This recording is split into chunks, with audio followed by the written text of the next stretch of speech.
Chapter 10. I raced back to my apartment. My parents were in their bedroom. That's right, a chocolate cake with vanilla frosting, my mom was saying to someone on the phone. Goodbye and good riddance should be in red icing. Make sure they spell her name right, I heard my mom say. Then my mom spelled Clementine and said she'd be over to pick it up soon. There wasn't much time. Well, I guess I'll go clean my room, I said extra loud as I walked through the living room. I tried to make it sound as if these words were used to coming out of my mouth. Yep, I'll just be cleaning like crazy this afternoon. My dad came out and squinted at me and then sat down to read his Boston Globe. My mother just glanced at me as she passed by to help my brother with his puzzle. Maybe when I'm done, I'll clean Radish's room too, I tried, and then I'll do my homework. If you need me to help with anything or solve any more problems like the Great Pigeon War, just come and get me. Okay, Clementine, my parents said, but they didn't even look up this time. So it was probably too late. Just in case it wasn't, I got the spray bottle of cleaner and some paper towels. Because even though I have never actually cleaned my room, I know that's the first step. Except I didn't know what to do next. I wanted my room to look like Margaret's, like a magazine picture, but I didn't know how to do it. The problem was, everything already looked great to me. Luckily, I knew what my parents would like me to clean. I dragged out everything from the black hole and piled it on top of my bed. And you would not believe how much stuff came out. 4 shoes, 3 brushes, and too many hair clips to count. Socks, a really crunchy Easter peep, and the top hat that had been missing from the Monopoly game for 2 years. A Mr. Potato Head nose, 3 library books, my book report due last Monday, and Friday's Saturn sentences.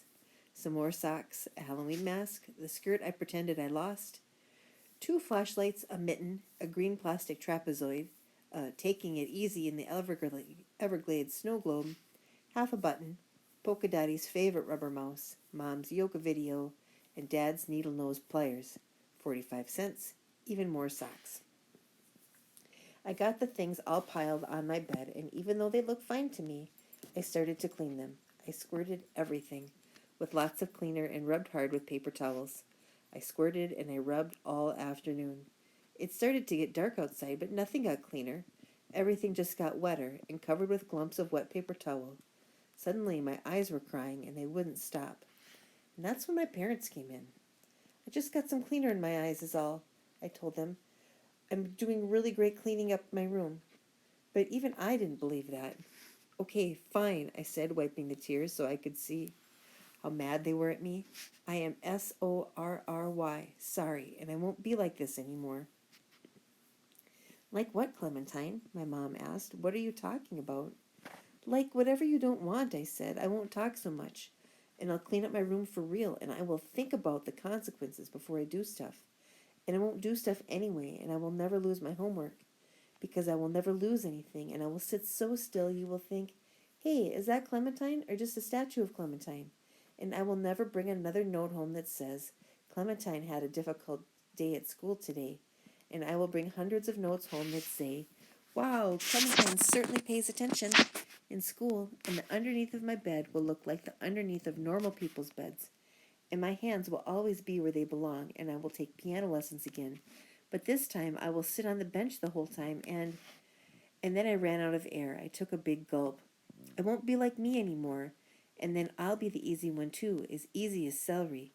So you don't have to get rid of me, which I know about because I heard you say, one's all we need. And then I heard you order a cake that says, goodbye and good riddance, Clementine. My parents both ran over to me and hugged me at the same time. A hug sandwich. Then they took my hands and brought me out to the dining room. And there was Margaret and her mother and Mitchell with my brother on his shoulders, all looking at me. I scrubbed my face to make sure there weren't any tears left, even though I do not care what Mitchell thought, because he's not my boyfriend. My brother yelled, prize, and everybody else yelled, surprise, and then they stepped out of the way so I could see the dining room table. And on it was a cake, all right, but it didn't say goodbye and good riddance, Clementine. It said goodbye and good riddance above 1,000 frosting pigeons. And then under that it said, thank you, Clementine, hero of the Great Pigeon War. Oh, Well, what about the one's all we need thing? I asked. What about that? My mom and Dad smiled really, really big then. Wait right here, Sport, Dad said. He went into the hall and came back with a big box. Open it up. So I did. And do you know what was in there? A kitten. I'm not kidding you.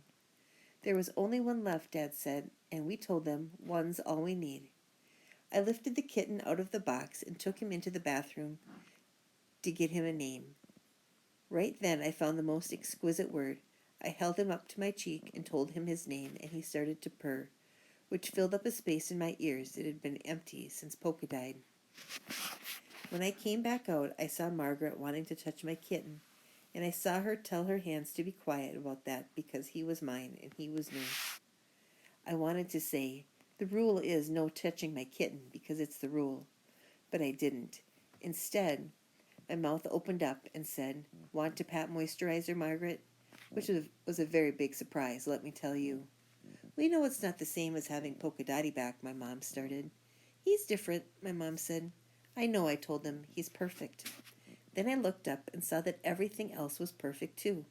My mother in her overalls, my comedian father, my brother who didn't get stuck with a fruit name, Margaret in her Margaret hat, Mitchell slicing the Clementine the hero cake, my not from a magazine apartment.